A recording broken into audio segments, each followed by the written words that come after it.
দাদা, আজকে ডিএ মামলা সম্পর্কে আপনার থেকে দু চার কথা আমাদের কর্মচারীরা শুনতে চাইছে, সেই ব্যাপারে একটা ভিডিও বার্তা দেওয়ার অনুরোধ। আজকে রাজ্য সরকারের পক্ষ থেকে 3জন কৌশলী তারা সওয়াল করেছেন।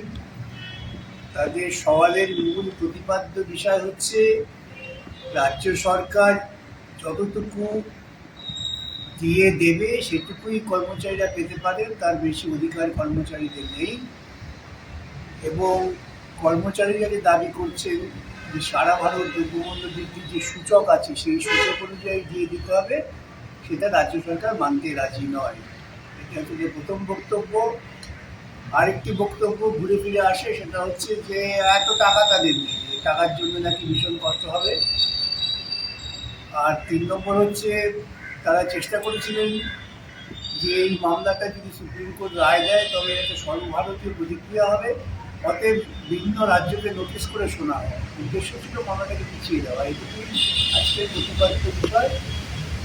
তাদের বলা শেষ হয়ে গিয়েছে। আগামীকাল আমাদের পক্ষ থেকে আমরা আমাদের সওয়াল করব। দাদা, কন্টেম্প পিটিশন নিয়ে কি কোনো আলোচনা তো না, কন্টেম্প কন্টেন্ট কিছু কোনো আলোচনা হয়নি। প্রসঙ্গত যখন রাজ্য সরকারের কৌশলী কপিল সিবাল বলছিলেন যে এগুলো সমস্ত অসাংবিধানিক, তখন বিচারপতিরা আস্তে আস্তে বললেন যে আমরা যে আদেশ দিচ্ছি সেটাও সাংবিধানিক, 25% দিয়ে দেওয়ার, সেটা তোমরা দিচ্ছ না কেন? সরকারি কর্মচারী তো তোমাদেরই কর্মচারী, তাদের পাওনা টাকা দিচ্ছ না কেন?